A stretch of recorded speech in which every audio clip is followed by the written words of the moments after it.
Saudara-saudara yang kasih dalam Tuhan, di dalam kehidupan ini saudara, kita di dalam kesaksian demi kesaksian tadi telah diceritakan bagaimana hidup manusia ini, terutama hidup kekristenan kita.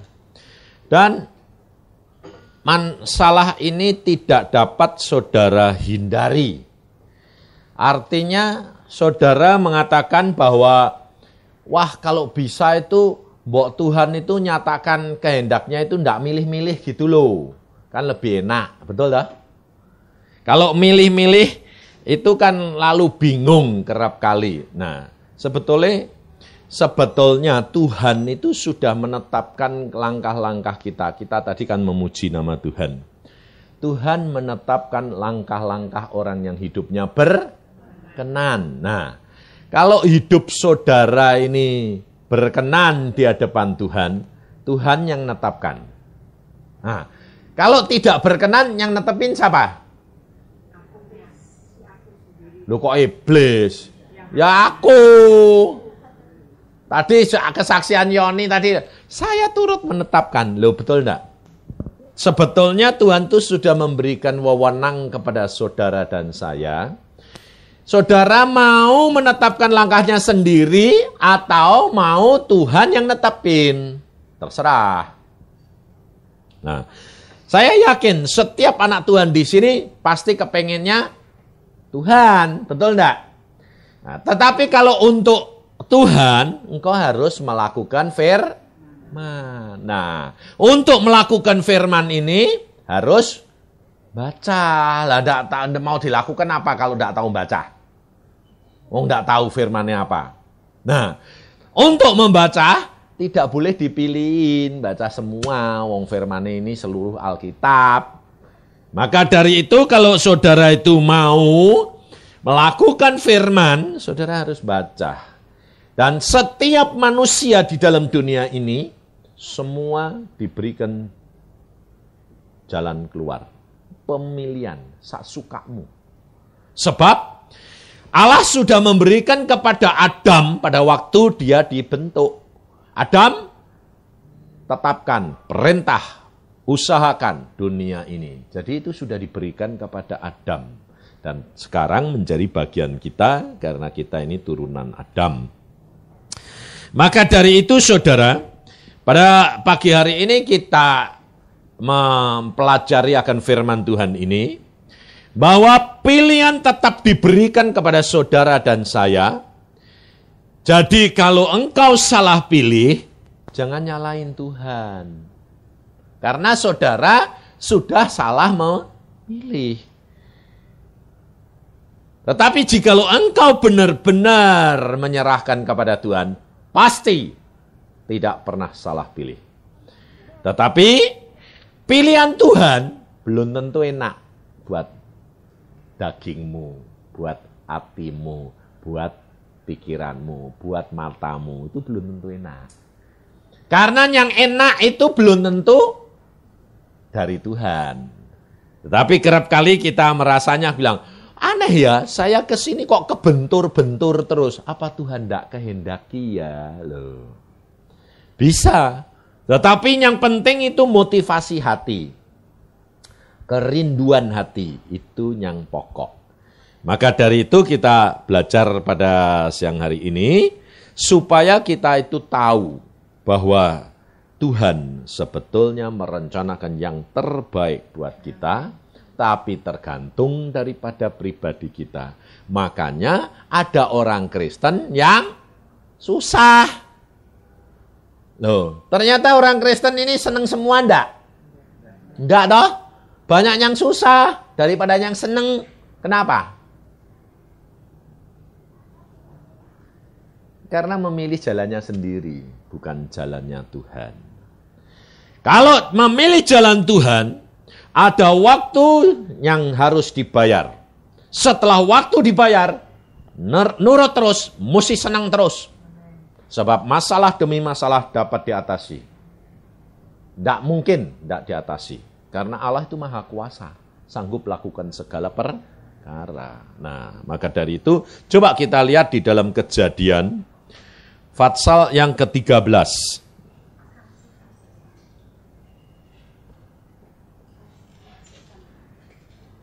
Di dalam Kejadian pasal 13 ayat yang ke-8 mulai.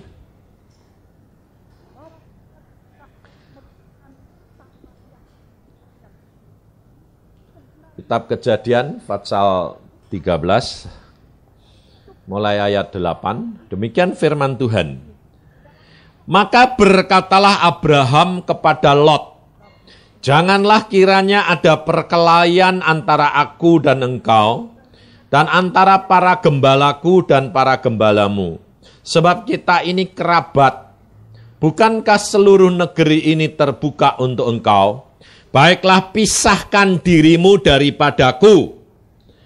Jika engkau ke kiri, maka aku ke kanan. Jika engkau ke kanan, maka aku ke kiri. Nah, firman Tuhan ini saudara, Lot sama Abraham itu paman sama keponakan. Abraham tidak punya anak dan dia membawa Lot karena Lot ini anak saudaranya, keponakannya, tapi karena Abraham tidak punya anak, jadi ini anak kesayangan. Ada satu saat terjadi pemisahan. Kenapa terjadi pemisahan? Karena hartanya terlalu banyak. Kambing dombanya banyak, sehingga tempatnya tidak cukup, terjadi keributan. Nah, untuk supaya jangan ribut, Abraham berkata, kita ini kerabat, kita ini saudara. Saya paman, engkau keponakan. Saya sayang kamu, kamu sayang saya. Tetapi supaya jangan terjadi keributan, lebih baik kita berpisah. Apa penyebab pemisahan? Harta benda. Orang tua dengan anak, terjadi pemisahan enggak akhirnya? Terjadi. Karena apa? Harta benda. Loh. Tetapi juga tidak hanya harta benda. Loh. Tetapi karena istri, karena suami, orang tua dengan anak juga harus berpisah. Betul enggak? Kenapa? Kadang-kadang anak itu cinta sama ayah ibunya. Tapi karena kawin dapat istri. Dia lebih cinta istrinya atau lebih cinta ayah ibunya? Tapi orang tua ngehendaki tetap cintanya enggak? Tetap. Nah, tapi menghendaki anaknya itu cinta sama dia tetap atau harusnya memang baik dia cinta sama istrinya? Nah, itu betul Mama. Nah, itu ibu yang benar. Tapi banyak ibu yang tidak benar. Oh iya ya, karena kamu tak kawin ke sekarang kok kamu jadi tidak cinta aku ya. Cinta istrimu lebih kurang ajar kamu anak putau. Itu salah. Orang tua yang punya visi begitu itu salah. Salahnya apa? Dia tidak tahu tugasnya. Tugas dia itu membesarkan, setelah besar harus menjadi milik orang lain. Jangan bawa milih terus.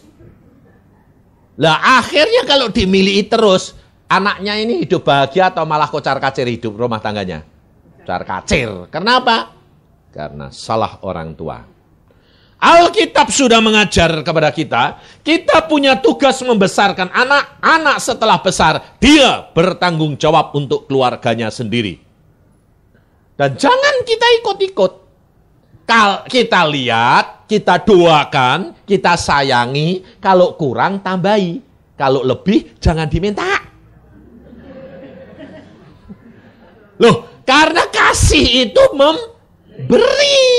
Tapi kerap kali orang tua, iya ya, kamu sudah kaya ya, lupa saya. Nah, betul enggak? Nah, sekarang karena di sini banyak oma-oma, opa, sadar. Dan kalau engkau menuntut, akhirnya engkau kecewa. Kalau engkau kecewa, akhirnya engkau nggerutu. Kalau gerutu, akhirnya tidak puas sama Tuhan. Akhirnya malah dikeplok sama Tuhan. Tidak ada untungnya, saudara tahu. Maka dari itu kita harus belajar. Alkitab sudah berkata, satu saat mesti terjadi perpisahan. Abraham dengan Lot mesti terjadi perpisahan. Baik karena harta, baik karena menikah, baik karena perkara-perkara yang lain. Itu harus terjadi. Kenapa? Karena kita ini di dalam dunia tidak ada yang kekal. Semuanya sementara. Suami istri pun akhirnya mesti terjadi pemisahan. Waktu mau kawin sih bilang gini, ayo kita sehidup semati. Lah ya dah. Kalau istrinya malah mau mati, dia bilang, apakah kalau sudah kawin, kalau sudah anaknya banyak, aku kok sekarang sudah mau mati. Apa yang suami bilang, ya aku ikut mati. Nggak. Kamu cepat mati, aku kawin lagi. Lah, itu biasanya begitu toh. Maka dari itu saudara itu harus tahu, ada satu saat mesti terjadi pemisahan. Maka Abraham berkata kepada Lot, kalau kamu ke kanan, aku ke kiri. Kalau kamu ke kiri, aku ke kanan. Silahkan pilih. Hidup kekristenan kita harus mengalami begitu. Setiap masalah problema yang kita hadapi, kita harus menetapkan pilihan. Tetapi kalau kamu salah pilih, engkau harus tanggung akibatnya, konsekuen. Artinya, apa yang kamu sudah salah pilih, ya alami. Jangan lalu kamu ngomel, nyalain Tuhan. Kerap kali anak Tuhan kena apa? Hidupnya selalu dalam kesengsaraan dan dalam kesulitan. Kalau sudah salah pilih, biasanya nyalain Tuhan. Contohnya begini. Anda dijadikan pilihan. Nah, milih mantu mana nih? Ada mantu. Lalu si anak ini bilang, Mah, coba lihat Mah. Mama kelihatannya setuju enggak ya Mah? Ayo. Mamahnya lebih lihat apa yang dilihat anaknya siapa, turunannya siapa, jalannya bagaimana, modelnya kayak apa, mata duitan atau dak cinta orang tua, atau lebih banyak cinta sembayang. Ayo. Lebih banyak mana? Lebih banyak yang dilihat daripada yang sembayang kita. Makanya kalau sudah dilihat semua kelihatannya bagus, sempurna, ya baik. Kawin jeglek berubah. Lalu bilang, waduh aku salah pilih.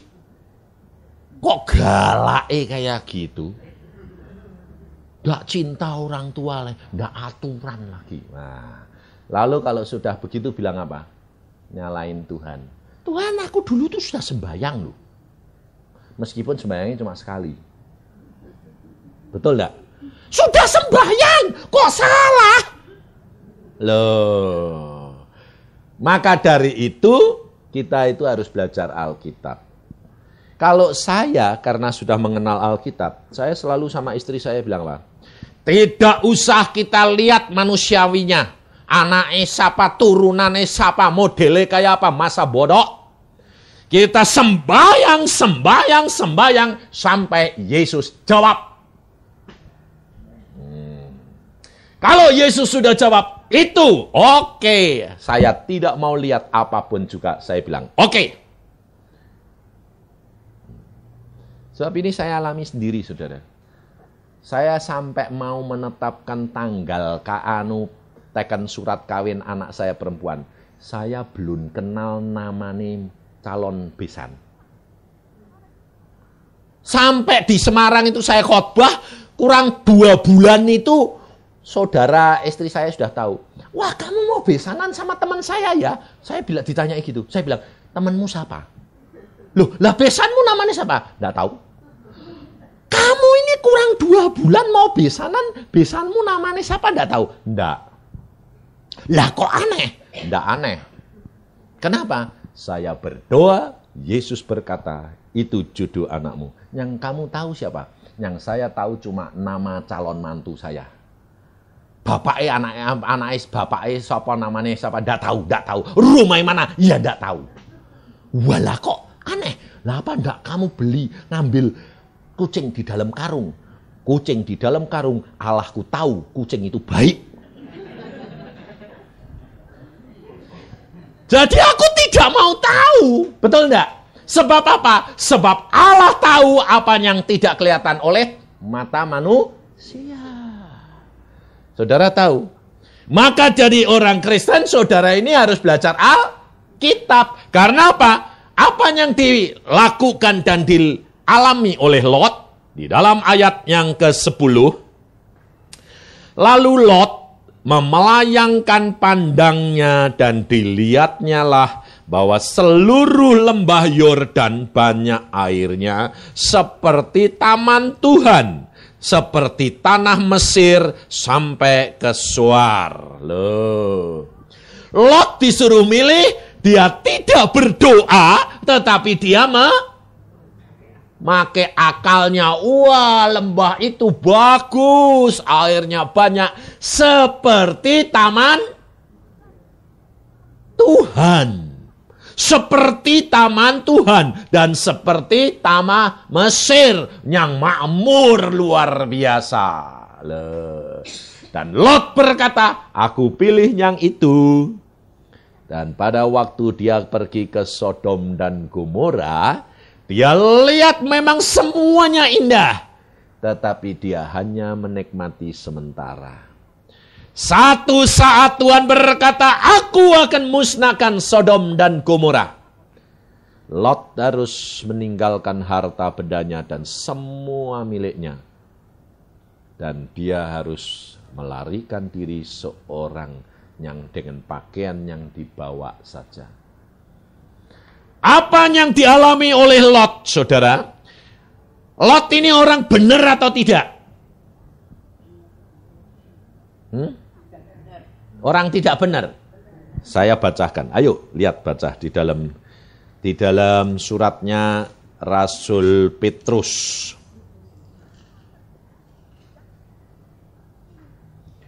Di dalam suratnya Rasul Petrus, 2 Petrus pasal 2. 2 Petrus pasal 2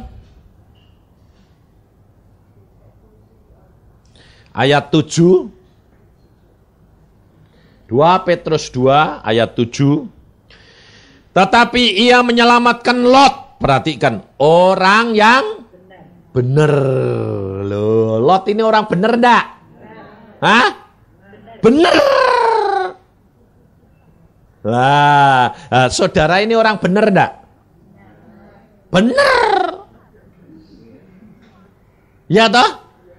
Sama dengan Lot toh? Sama-sama benar nih, orang benar-benar. Tapi kok kehilangan semuanya? Karena apa? Salah pilih. Kenapa? Karena menurut akalnya sendiri. Lah, sementara ini saudara-saudara semua ini kalau ada pilihan apa-apa tuh banyak sembayangnya atau banyak pikirannya?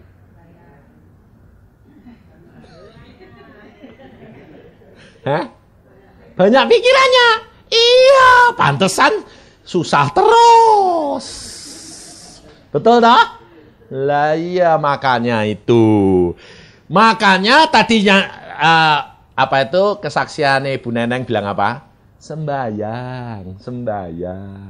Kalau menurut mamahnya yang didik dia, yang besarin dia, kamu memang lemah. Kamu memang tidak bisa apa-apa. Makanya sudah toh di rumah saja. Tidak usah pelayanan, tidak usah fanatik. Tapi dia memilih pagi. Loh, orang malah lemah. Harusnya menurut dokter ini banyak istirahat. Betul loh? Itu ada dokter di sini itu. Tapi nyatanya dia malah minta jam 4 bangun. Itu jam 4 tuh paling enak-enaknya orang tidur. Betul enggak? Tapi malah dia bangun, sembayang, malah dapat kekuatan, malah sehat. Loh, saudara tahu. Ini pengalaman saya sendiri. Memang hamba-hamba Tuhan ini agak repot. Karena apa? Pelayanan ini banyak. Jadwal saya umpamanya ini banyak sekali. Orang ini berkata, Pak Yusa, masa engkau tidak sayang saya, tidak kasihan saya? Layani dong. Kalau lihat jadwal saya di rumah 4 hari. Saya bilang, 4 hari itu saya cuma di rumah. Habis itu pergi luar kota lagi.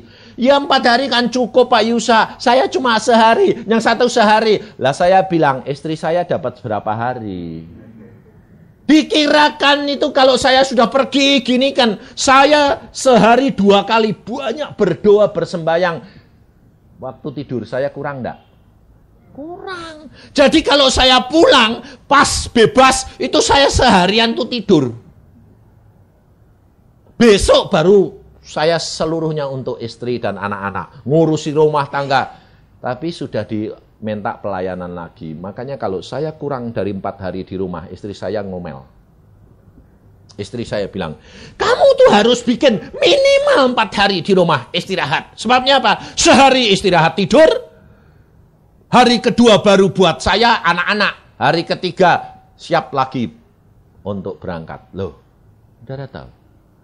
Tapi orang itu biasanya apa?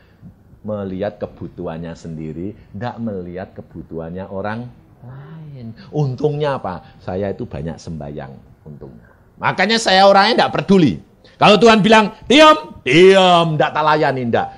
Dikatakan orang apa-apa, masa bodoh, yang penting Yesus.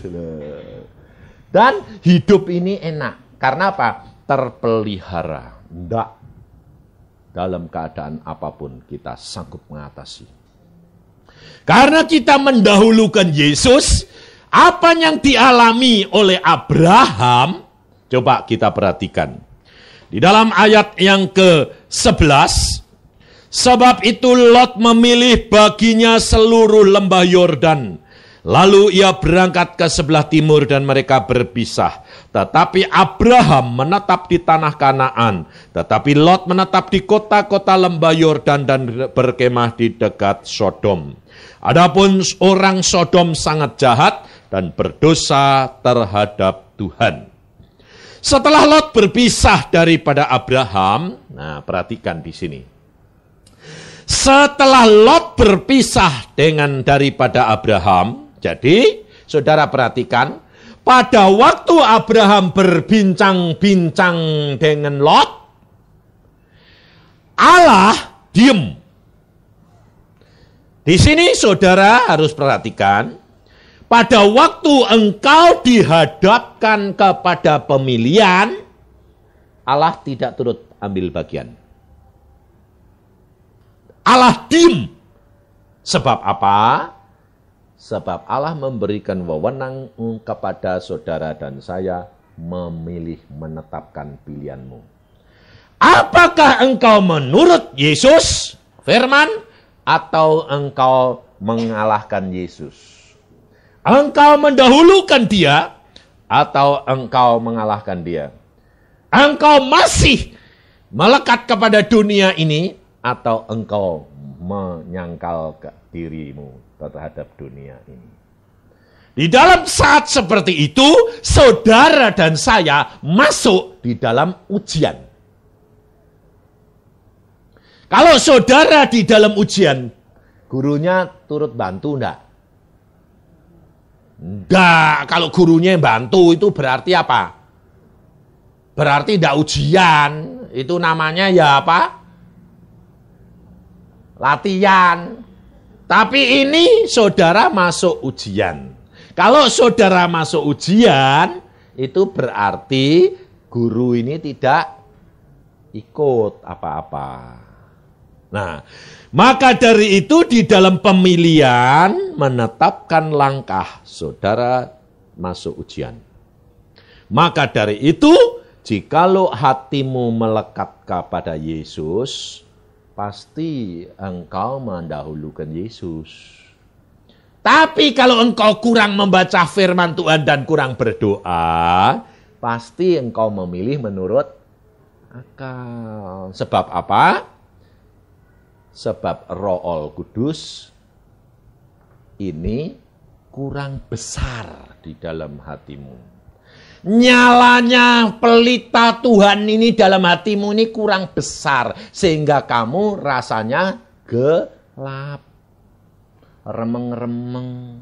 Orang-orang tua ini kalau sudah mulai malam, matanya sudah kurang terang, jalannya berani cepat-cepat enggak?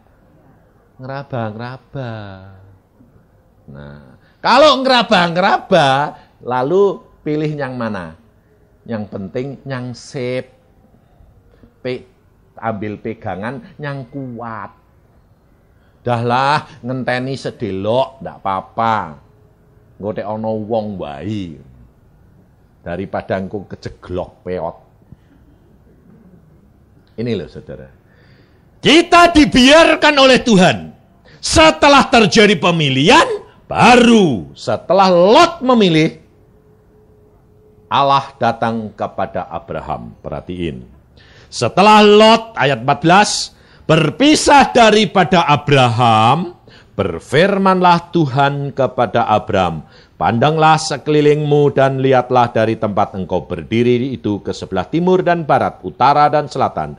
Sebab seluruh negeri yang kau lihat itu akan kuberikan kepadamu dan kepada keturunanmu untuk selama-lamanya. Setelah Lot memilih, Allah mendatangi Abraham. Karena apa? Karena Abraham dapat tanah yang gersang. Karena Lot memilih lembah Yordan yang subur, Abraham dapat yang gersang. Kelihatannya gersang, tetapi Allah datang. Allah berkata, aku berikan tanah yang kamu lihat itu kepadamu dan kepada turunanmu. Kita kerap kali terpengaruh kalau melihat apa yang kita pandang. Kelihatannya tidak baik, kelihatannya kurang indah. Tetapi kalau Allah yang menyertai, Allah sanggup mengubahkan. Yang gersang pun akan menjadi subur. Saudara tahu? Maka dari itu, di dalam pemilihan ini saudara harus belajar dari firman Tuhan. Satu. Yang kedua, kita belajar dari apa yang sudah dilakukan oleh Lot. Lot orang benar, tetapi dia telah salah menetapkan langkahnya. Jadi, saudara dan saya harus belajar dari pengalamannya Lot. Jangan diikuti. Kalau saudara sudah salah seperti Lot, bagaimana saudara harus kembali? Dan saudara harus menyelamatkan dirimu. Meskipun Lot sudah salah pilih, masuk ke Sodom dan Gomora, harta bendanya habis, sebetulnya Lot sudah direncanakan oleh Allah bahwa dia akan menjadi bangsa yang besar. Tetapi Lot, satu langkah yang pertama sudah salah, langkah yang kedua dia salah lagi. Salahnya di mana? Dia tidak membina keluarganya. Makanya kesaksian pada hari ini, ibu-ibu ini satu anugerah. Kita harus sadar, kalau kita sudah salah memilih, kita harus cepat kembali. Seperti kesaksian daripada ibu tadi. Dia dari kecil sudah di sekolah Kristen. Tapi setelah gede, setelah kawin, tidak kenal Kristen. Ya toh? Itu kan salah langkah, salah pilih. Betul enggak? Udah keluar. Salah pilih. Tetapi satu saat timbul hatinya mengambil langkah untuk kembali kepada Yesus. Ngerti? Dan setelah kembali harus bina keluarga. Rindukan keluargamu untuk mengenal akan Allahmu. Dengan cara apa? Doa. Itu yang paling berhasil. Tapi kerap kali orang Kristen merindukan saudaranya atau familinya bertobat. Bukan dengan banyak berdoa, tapi banyak ngomong. Ayo bertobat. Anaknya bilang, mama sih ngomong gampang, mama sendiri tidak pernah berubah jadi orang Kristen. Betul enggak? Cerewet tetap cerewet, galak tetap galak. Apa artinya kekristenan saudara? Jadi, saudara ini harus perhatikan. Ini kenyataan. Orang yang baik itu malah hidupnya baik, cepat mati atau lambat mati? Hah? Kenapa? Sebabnya Tuhan tahu ini paling baik, cepat dibawa pulang, betul lah? Lah kalau kamu dikasih umur panjang sebab apa? Enggak, bukan jahat. Diberi kesempatan. Jangan bilang jahat, mama nanti marah semua ini. Kalau Anda diberi umur panjang, diberi kesempatan. Karena sebetulnya kita ini punya jatah yang harus diselesaikan, tapi belum diselesaikan. Jadi kita harus sadar kalau kita ini dikasih umur panjang, ini kesempatan buat orang tua-tua ini mendapatkan pahala yang harus didapatkan. Sebab kalau nanti sudah diukur Tuhan cukup, dipanggil pulang. Jadi saudara harus tahu, gunakan kesempatan ini. Sebab kalau tidak, Tuhan berkata, habis waktunya, salahmu sendiri. Maka seperti yang saya lihat, saya baca, ada seorang ibu yang dibawa ke Firdaus. Ibu ini buta huruf, orang Tiongkok. Tetapi dia dapat menghafalkan ayat karena dibacakan orang lain dihafalkan. Waktu ditanya malaikat, kamu baca Alkitab atau tidak? Dia bilang, maaf malaikat, aku ini buta huruf. Maka dari itu saudara, engkau harus tahu bahwa kalau engkau diberi kesempatan, berdoa. Dan ini ibu, dia lihat ibunya dia sendiri di alam maut, di neraka. Ibunya teriak-teriak sama dia berkata apa? Nak, aku di sini sangat menderita. Karena apa? Karena aku dulu tidak mendengar engkau menginjili aku supaya aku kenal Yesus. Aku tidak mau karena aku keras hati. Dan aku sekarang menerima balasan. Dan aku harus menderita di tempat ini. Saudara.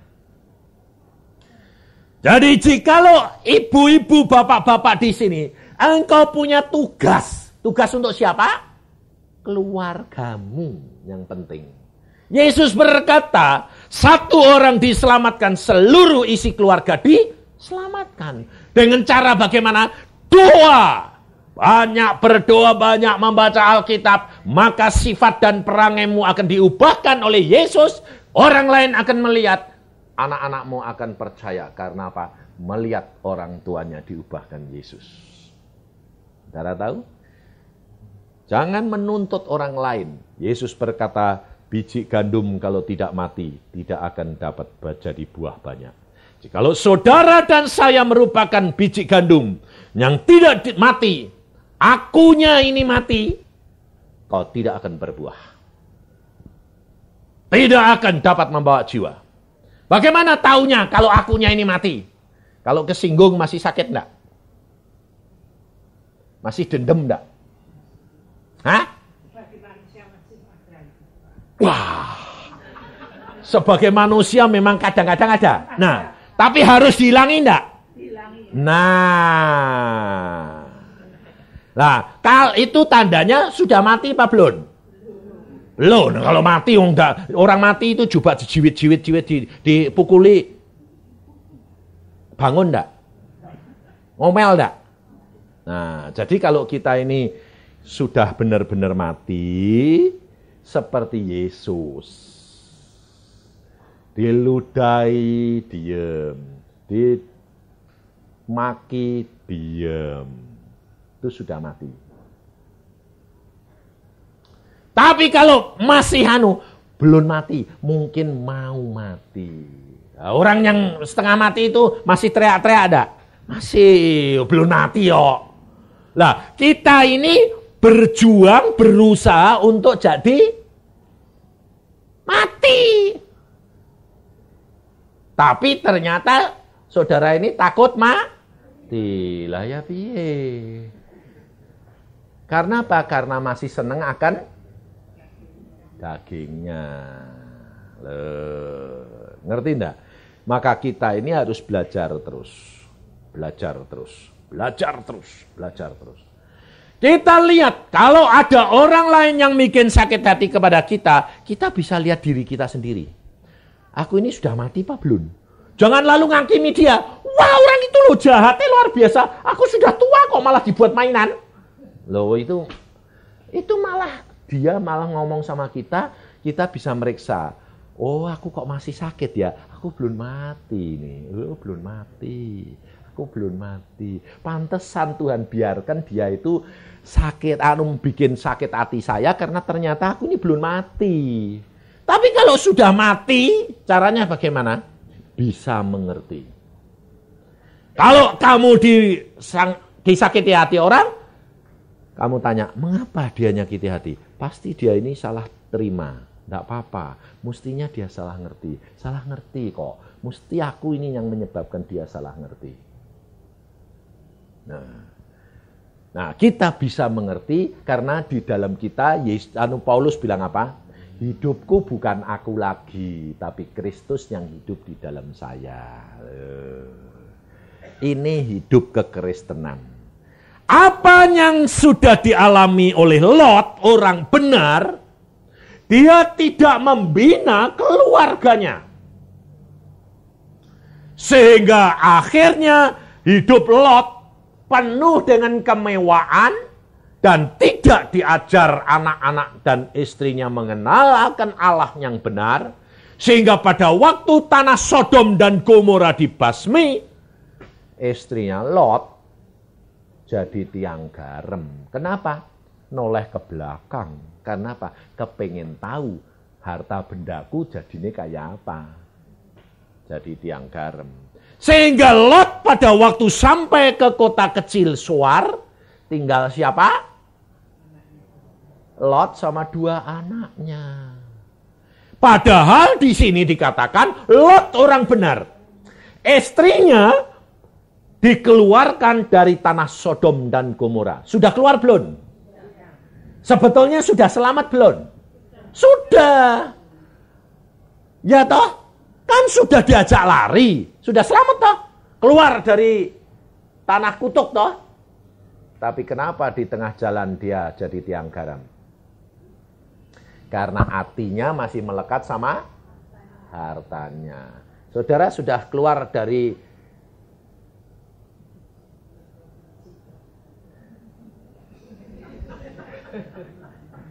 Loh, saudara sudah keluar daripada maut tidak? Hah? Sudah toh? Sekarang ini sedang berjalan lari kemana? Menuju kepada Firdaus, betul?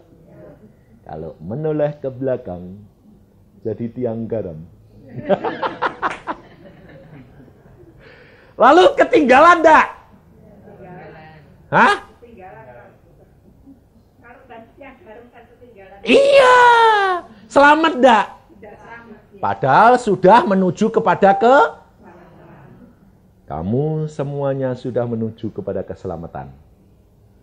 Tapi kalau kamu menoleh ke belakang, hatimu melekat sama harta benda dan dunia ini, tidak sampai.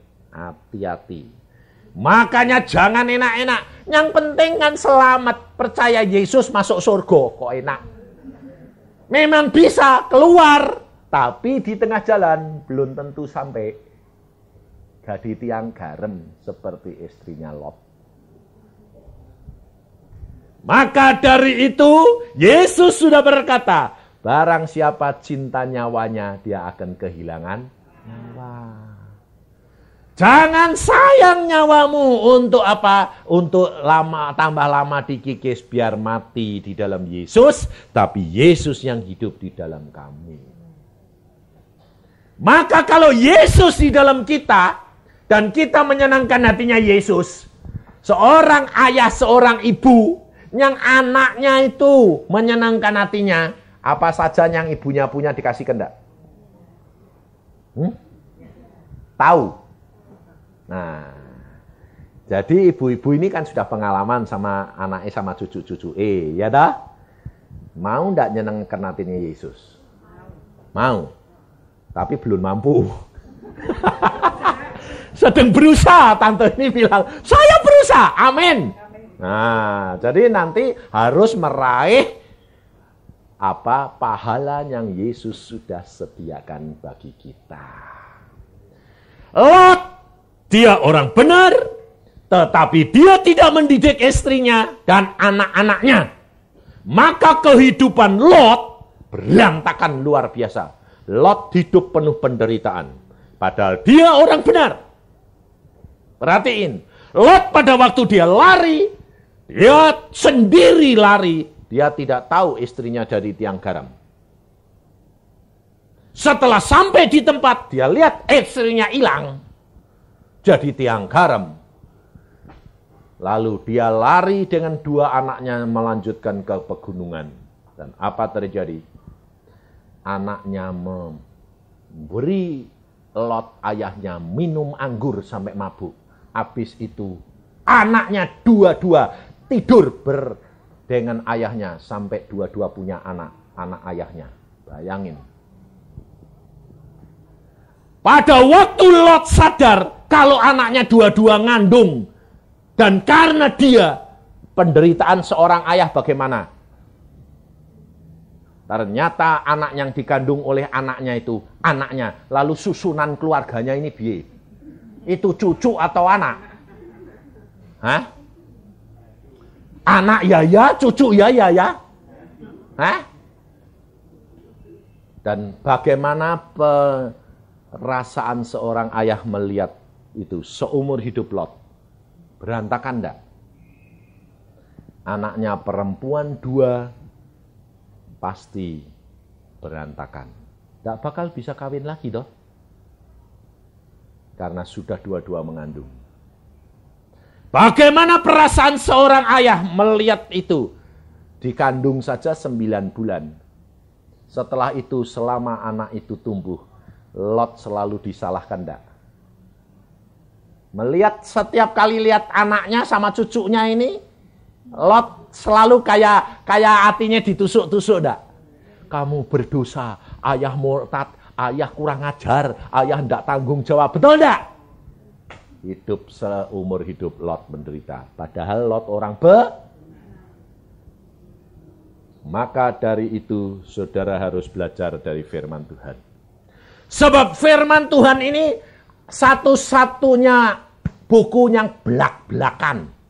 Tidak menyimpan dosa orang. Semua dibuka supaya saudara dan saya belajar daripada firman Tuhan. Yang Tuhan tidak suka, jangan kamu lakukan. Supaya pengalaman daripada Lot ini menjadi bagian daripada kita, supaya kita belajar, waduh kenapa Lot ini orang benar kok ngalami susah kayak begini. Hidupnya berantakan, harta bendanya habis. Padahal rencana Allah, keluarga Lot jadi bangsa yang besar. Tapi rencana Allah tetap terjadi. Keluarga Lot menjadi bangsa Amon dan bangsa Moab. 2 bangsa yang besar. Tetapi penderitaan Lot harus bayar karena dia tidak masuk di dalam firman daripada Tuhan.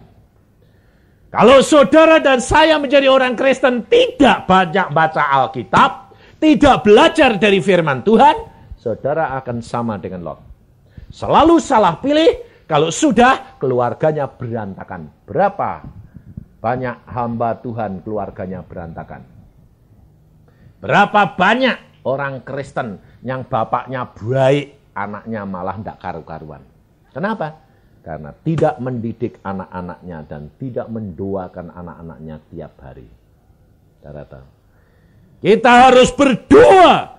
Kita harus membaca firman Tuhan. Kita harus belajar dari pengalaman orang-orang benar. Kesalahan itu jangan sampai kita ulangi. Kita anak-anak Abraham, kita harus melihat pengalaman-pengalaman Abraham. Dan saudara tahu, Abraham pun pernah berbuat salah. Pada waktu Sarah memberi Hagar, akhirnya Ismail keluar. Ismail sekarang jadi suatu bangsa yang besar, musuhan terus sama anak Iska. Hah? Kenapa? Karena pada waktu Iska dikandung, Hagar lihat tuannya mulai ngandung. Pasti Hagar ini benci. Ngerti tidak? Jadi selalu memusuhi akan anak daripada nyonyahnya.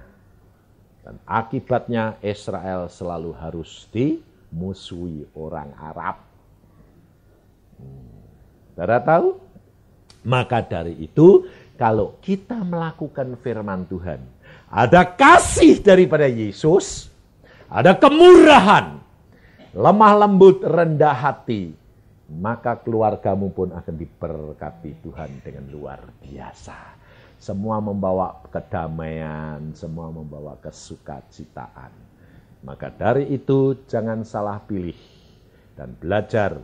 Keluarga harus didoakan, keluarga harus diajak berdoa, keluarga harus mulai dari kecil dibacakan firman Tuhan, diajak berdoa. Dan hal ini harus dimulai orang tua. Jangan mengatakan, ayo nak sembahyang. Anaknya bilang, mama sendiri tidak sembahyang. Kalau kita sembahyang terus, anak otomatis ikut. Lalu kita bersaksi kemuliaan Allah.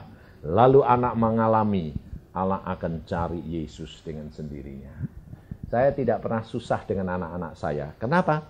Segala sesuatu dia langsung dengan Tuhan. Kenapa? Karena dari kecil dia berjalan mengikut Yesus. Dan Yesus bertindak atas hidup mereka. Mau sekolah, mau apa, dia langsung dengan Yesus. Bertanya dulu, mengambil keputusan bersama dengan Yesus. Sebelum Yesus menjawab, jangan ambil putusan. Ini loh saudara. Maka dari itu ini pengalaman yang membawa kita kepada kebahagiaan. Hidup kekristenan itu sebetulnya dituntun menuju kepada kebahagiaan. Amin. Mari kita berdoa.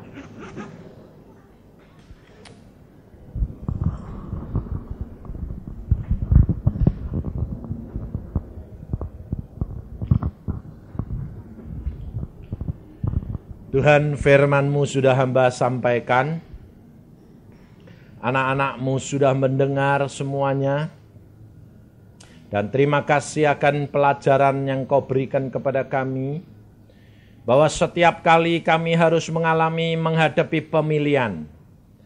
Di dalam hidup ini Tuhan, baik mengenai pekerjaan, baik mengenai mantu, baik mengenai kebahagiaan, pergaulan, mau membeli apa yang kami butuhkan, semuanya menetapkan, membuat kami harus memilih dan menetapkan kami langkah-langkah kami. Tetapi mulai siang hari ini kami sadar bagaimana kami harus memilih. Roh Kudus, Engkau adalah penolong kami. Tuhan Yesus, kami mengucap syukur karena Engkau sudah kirim Roh Kudus untuk tinggal dalam hati kami. Dan kami akan memilih semua dengan pertolongan Roh Kudus. Dengan motivasi, dengan rencana hati kami mau menurut Engkau. Kami selalu berdoa, Tuhan tolong tuntun langkah kami. Setiap saat kami pergi, setiap saat kami mau melakukan pekerjaan kami berdoa dalam hati kami. Tuhan Roh Kudus tolong kami. Langkah-langkah kami Engkau yang menetapkan. Dan kami percaya Engkau akan tuntun kami menuju kepada kebenaran-Mu dan sempurna. Dan kami akan mengalami kebahagiaan. Kami mengalami keberhasilan. Meskipun gersang, tapi Engkau menuntun dan memberikan air melalui batu-batu gunung sekalipun. Terima kasih Tuhan, Engkau mengubahkan padang-padang belantara menjadi tanah yang subur. kebun-kebun yang anggur dan kebun-kebun zaitun yang penuh dengan berkat. Kami percaya hal itu karena Engkau sudah menjanjikannya di dalam firman-Mu. Terima kasih Bapa. Dalam nama Tuhan Yesus kami mengucap syukur semua perkara ini. Amin.